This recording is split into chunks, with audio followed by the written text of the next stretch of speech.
two very powerful red decks that we've seen. One hyper, well, both pretty aggressive, but one aiming to be hyper aggressive, taking their life, building up this large hand and being a 6k leader, being that Whitebeard.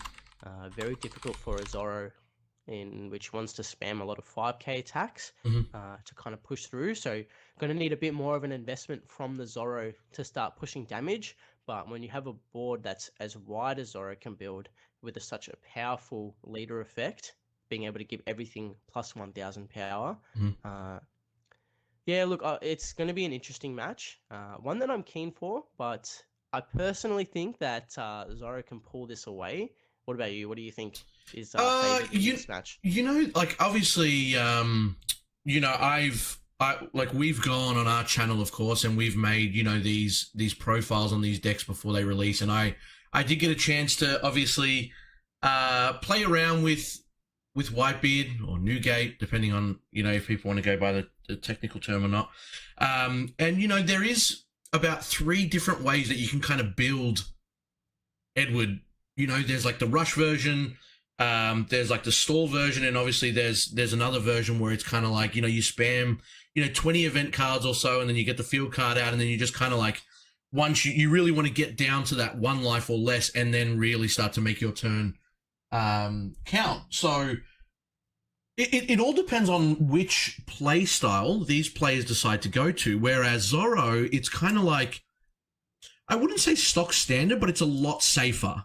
And sometimes being safer is better, because you get that kind of feeling that no matter what I go against, this deck is going to do me well, right?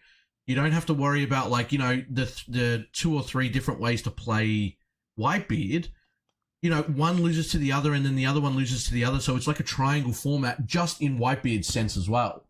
I don't know if everyone's been able to kind of get a chance to play with Whitebeard and experience like the different ways to build it, but there is a few ways that you can kind of play that, and the way that I anticipated that I would play it if I were to play Whitebeard was to not run the SR at all, not run the Newgate SR, just kind of try to go aggro as I could, kind of rush them down and not worry about tapping out 9 to kind of play that card. So it all really does depend on what the player on the left is actually playing it as.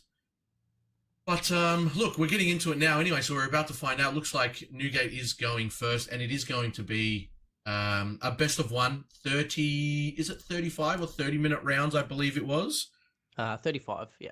35 plus overtime. Yeah, so no room for kind of mistake. I think there's going to be like about 8 or 9 rounds or something like that, so we're definitely looking at a long day, and it looks like it's just going to go straight to top 5. Yeah, grabbing the Atmos, the skillless, and we definitely have seen the Newgate kind of deck building around that stage card, that Moby Dick. I know that you said that there is a lot of iterations, but we have seen a lot of people gravitate towards that stage card. Just the power that it brings once you get to that low life, being able to increase the power of your leader and all the cards on the field can be very oppressive later on, especially when you can keep 3-4 Dom up just to use your defensive event cards. Yep. But here on Zoro, we're starting to see some of the cards introduced from set 2. Yeah, so we've got the Curly on the field to be able to search out that red 1-drop.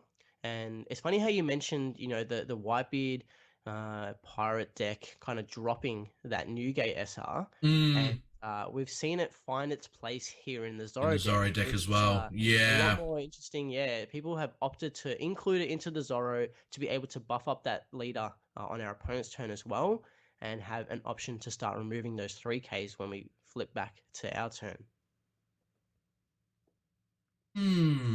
Yeah, so it is going to be interesting, I guess, if it is going to be like, obviously Zoro kind of wants to play this control style now, right? It wants to really be able to play its bodies on the board and then go and kind of chip away at that damage, and then figure out, I guess, when it is its game time. So there's a 2K counter now to go through the Newgate swing.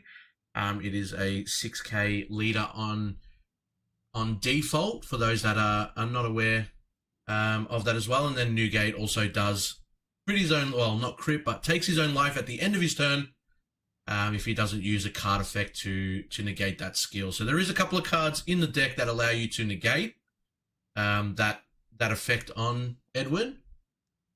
But the upside is obviously that he gets 6k power as a standard. And yeah, we've obviously, as you can see on Newgate's side, Vista is the only card that's kind of in play, and he's gonna combo out of the Zoro 6k swing. So another benefit there, obviously, having a 6k standard leader, it is very hard to kind of swing into and take damage. 1ks will kind of get through that 6k power, and then also, you know, it kind of forces your opponent to put more Don underneath their cards to kind of go for damage. But obviously it does have its downsides at the end of the day as well. Yeah, and thankfully Zoro gets a lot of its effects from having the Don under the leader, so it's less impactful having to put one on, having to play with 9 Don as opposed to some other leaders. But I love how we've got the Vista on the Whitebeard's side and the Robin on the Zoro side. Yeah. You know, Robin was so crucial in set 1 to be able to start KOing those 3k or less, but it did require Robin to last all through our opponent's turn, come back to ours. It requires a Don underneath it, and then on attack, we get our effect. As opposed to Vista, which is 3,000 power instead of 4. Sure, I get that. But on play, we get to KO a 3k or less. It is such a big difference from being able to keep Robin alive to just have this automatic removal. And you're obviously, you know, seeing Whitebeard now obviously trying to set up his board. Obviously, he's at 3 life already. We're going to see the Nami come down for Zoro. Going to look at the top 5, grab another Straw Hat. Other than Nami, and then add it to your hand. Pretty much a stock standard one Don play. Grabs another Nico Robin, which he already has on the field, and obviously Nico Robin with a Don underneath. When it attacks, KO up to one of your opponent's characters with 3,000 power or less. Being able to play that KO and then put a Don underneath Zoro to give it 6k when it swings, and as you can see, he's doing that right now. He's going to be able to get rid of the Vista and also go for damage on top of Newgate as well. So that is why Zoro obviously is so strong like in this. We're going to remove the Atmos instead. So that Gordon that you just played, it's a 1-drop. Activate main, place at the bottom of the deck, and give something -3. Yeah, well, I mean, removing those threats. Probably a bigger threat. Yeah, absolutely. He's going to be able to combo out of hand as well. And the thing with Whitebeard as well, you do get such a card advantage. Obviously, you are taking from your life.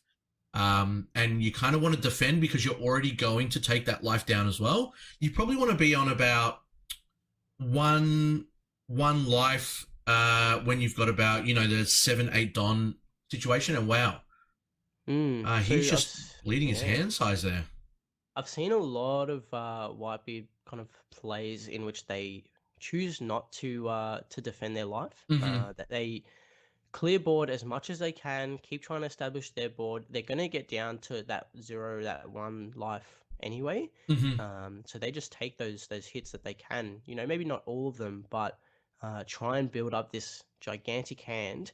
And then you sit back once you're down to that life, and you rely on your event cards and your 2k counters to protect yourself. And from there, you just clear board and start pushing damage. But this player opting to counter out of the attacks that he can and rebuild his hand size from his life. We need to start building board again here because Zoro is starting to get a little bit wide. We see the Sunny on the field as well, a 1-drop 3k. Very easy to make it a 5k, which in this matchup is a little bit more useless. We do require 1 more Don, but in against any other leader, a 1 Don investment onto the Sunny alongside the leader and makes this a very viable attacker. And he's going to put 3 Don underneath the Vista, so he's going for a 6k swing. It's very interesting to see. Yeah, I would assume it's Robin. Yeah, it does way too much work. And he's just going to try and control the board now. So he's got 4 left. Going to swing 6k with lead. Mm-hmm. Zoro's hand not looking too bad either. It looks like they both. Well, the Whitebeard has 6 cards in his hand. There's a 2K counter, and it looks like the Zoro player does have about 4.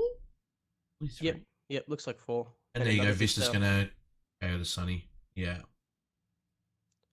And yeah, the other thing to note is, guys, as well with Newgate, it won't get the effects from event cards if you do take your own life at the end of the turn. It's only from battle that you will get those triggers if you do end up hitting something from life. We're probably going to look at Nami swing into the Vista at some point over this turn. I'd probably say it's a smart move, right? He's just permanently keeping 1 Don underneath Zoro, and I mean that's normally the way to kind of play it. You automatically attach it there to make sure that you've kind of not forgotten about it. And now Nami's a 3K as well to kind of get rid of that Vista. Obviously, he does have another one, but you kind of don't want 2 Vistas on the field swinging for 5-6K direct. And Zoro's sitting here pretty happy. He's still on 4 life. They're now at, I think it's about turn 4 or turn 5. And there you go. He's going to put 1 underneath, and it's actually 4K into his Vista, so he needs 2K to get out of this. He's just going to take it, yeah. Yeah, and we've seen a lot, since set 1 as well. You want to be swinging even onto even cards. If something's a 2K, you want to try and swing 4, so it costs more than 1 card out of hand, rather than just a 2K counter getting out of that attack. Yep. But we see it paying off, being able to remove the Vista and Vista for Vista. Vista of himself. Yeah. Yeah. Coming down where we're going to put as much down onto the field as we can. Yep. And you can remove Nami, no worries. But eventually you're going to have to start swinging life. You're going to have to start giving me cards. And by that point, you're probably going to be down to 0 life, or at least 1 life. And if I've got a wide enough board, then I'm going to start drawing some cards out of your hand. So this is the point in the game where, and he has hit 9 Don now. Mm-hmm. This wouldn't be a bad time to play the SR. You're not going to take that extra life. You're going to be able to kind of closely mitigate any damage coming through on the next turn. Obviously, you're staring down Nico, Robin, Nami, and Vista. Attach a couple of Dons onto them, and then all of a sudden, they're kind of threatening lethal. And he's going to, of course, you're going to probably swing into the Nami now just to make sure that you can kind of remove some bodies. And with no Don up and 3 cards in Zoro's hand, you're probably not going to see him try to defend that. I think the problem that you have with playing that 9-drop, like you said, is sure your leaders are now it gives it a +2 or a +3. 2. I believe it's a +3. Okay, yeah. So your leaders are at 8K now. Yeah. For the following turn as well. You take a life at the end of that turn. You go down to 1. Face. Yeah. Wow. Zoro then just decides to build up a board with some kind of large attacker. A 5-drop, a 6-drop, something that doesn't necessarily need to, and we see it here, yeah. So he's just opting to play it. Well, the reason why he does that is because he doesn't take the life at the end of his turn. It also negates any life being taken. It gives you 2K until the end of your opponent's turn. So he's sitting at 8K now. He's done 1 damage to the Zoro, and he's obviously tapped out, but he's now sitting at 8K. So Nico Robin's a 4K. You got Nami at 2, and you've got the Vista at 3. Zoro's going to go automatically to 6 with 1 Don underneath. But it's still, I mean, the Zoro player still probably has to attach all of his Don just to kind of have a chance at doing damage, and instead he's going to go for his own Edward SR. Yeah, this is kind of what I meant. You just spend the turn to put something massive onto the field, and your opponent's following turn, they're going to go down to 1, and from there, you've got this turn to start really pushing damage. And he's put a Don underneath Zoro swinging into Newgate, and it's I don't know if he's realized that he's also got a 2K buff for his turn, or he's already attached and he's like, doesn't matter. No, he's well aware. He's well aware. So we see both Newgates cancelling out that buff that they give to one another. And that attack only required one Yeah, wow. counter to get out of, but he's opted to take it. So Yeah, bringing him down to that one life now. yeah, we could see, if there's no kind of effect to negate this auto on the leader, him Mm, going down to 0 life, and from there it mm. becomes very difficult to start countering out of these attacks when your hand size is only about 6 cards, it seems. Yeah, this is gonna be. He's in a pretty tight spot. I would say because he's. Yeah, I know he does have 10 Don available, and obviously he can play. If depends if he is running the I Love You event. He's just gonna obviously attach to his SR, and then when it attacks, he's going to be able to KO something with 3,000 power or less. yeah. Probably And getting rid of that Vista. This is one play that I see a lot of players do that I don't necessarily like. You see him start to map out his Don and put them underneath the leader and character at the same time. Mm, Commit to your 2 Don. If you're going to swing with the new gate first or your leader, don't give your opponent the knowledge of what you're going to be doing. yeah. It kind of What's gives coming? them, Yeah. yeah, exactly. They can start to map out their turn a little bit more because they know, okay, and sure, you've got the option to put more Don underneath your character and your leader and things like that. But if you're starting to do the math and well, they're going to swing 7k at leader, and then I've got a 12k coming at me, or in this scenario, an 8 and then a 12. Mm, It does give you just a little bit more knowledge. Whereas if he had chosen to, when we see the effect of Newgate on the Zoro still lasting, so only requiring 1 card there to get out of that attack, which was 8k. so he's attached, yeah, 2 to his leader, and then Zoro's obviously at 7, so it's 7 into 8, and he's used the 2k combo in there. He's got rid of the Vista. He's swinging 12k at lead. Gonna have to take it here. Easy take. We'll probably see maybe a Marco come down and leaving the 2 up for some events. You would expect so, since he's mapped it out that way, and there it is. Yeah, exactly the right play. And he's taken the last life, and now, I mean, do you have enough to protect yourself? That's what I was literally about to ask you here. It's you've got three cards on field. You put a Don underneath Zoro, which makes it a 6k, which is already threatening for lethal right there. Obviously, the SR isn't going to be able to KO the Marco unless he has something in his hand that is able to drop it down. Yeah. You never know. Like again, it depends on how they've obviously built their decks. But he's kind of in a tough spot. Like he does have 6 cards in hand, or is that 3, 4? Looks like he might have 7 cards with 2 Don up. He's got a blocker that's going to be able to come back once he discards, but it is going to be returning to the field in rest mode as well. So it's not actually going to be able to block 2 attacks. So I'm very curious to see what 2 cost. And yeah, he's picking up his Don. You see Marco put in so much work when it's able to get played early on. Yeah, but not this late. This card, yeah, the more kind of value that you can get by stopping those 10, 12k attacks, by only pitching a Whitebeard pirate card and being able to keep the Marco on the field as well. So you just hold it for that last attack and you essentially get out of an attack for 1 card.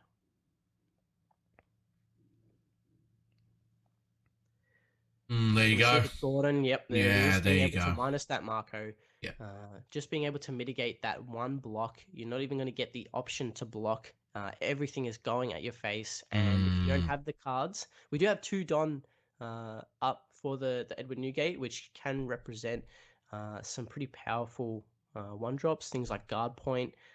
We've also seen the 1-drop from, I believe, the starter deck that's able to give plus 4k if your life's at 2 or less. He's opting to keep the Marco alive. Using Seaquake, yeah. Yep. And you're not going to get any value from Seaquake at this point. You might as well keep the body on the field. And now is where you need to start using the cards to protect yourself. And we see the Guard Point, the +3, brings up to 9. Double Guard Point. So we're at 12. So 14, armor, 16, if he decides to go that route. He doesn't need to, right? Is that 14? Yeah, it definitely seems that way. So I'm a little bit confused here because Marco should still be KO'd. Yeah, But so he's using Marco gets Seaquake KO'd and then to the play it Seaquake, back. yeah, Yeah, keeps it gotcha, alive, gotcha. yeah. And there you And go. then Yeah, he's he's just showing that he's got nothing else to kind of deal with. And yeah. Well, that's it. Round number 1 taken by Zoro, and that's the reason why we're still seeing it so dominant in OP2 format.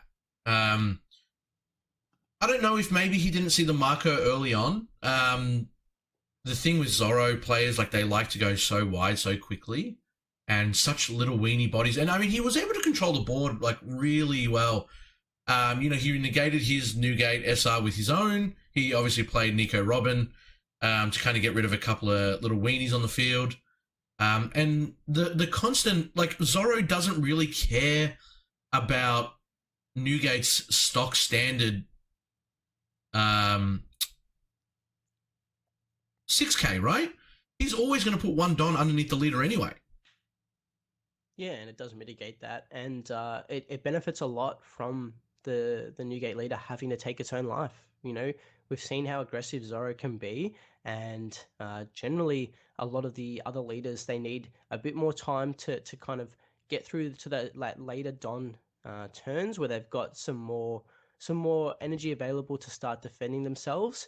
But Newgate keeps taking its own life, and if you don't have ways to stop that, eventually you're going to hit 0. And that 1 extra K that you have on your leader is very little to be able to protect you from a wide board that's able to just put a lot of pressure on.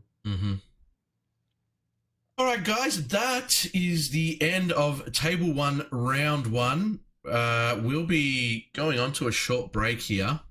I'll chuck on some music again just so we can kind of get something back on the stream. And hopefully, let's see, we kind of started that I'd say about 20 or so minutes ago. So hopefully shouldn't be too much longer. Another 10, 15 before we get into round 2. But as soon as that is up, we will jump straight into Table 1 again. But thank you so much for joining us, guys. It's going to be a big day. Keen to see what obviously takes it out. And yeah, already representation we're seeing is 2 red decks. And I got a feeling that, more than 50% is definitely going to be red. So hopefully get other colored decks and other leaders on stream to get a bit of variety. But again, thank you so much. And yeah, hopefully we'll be back soon with round number 2.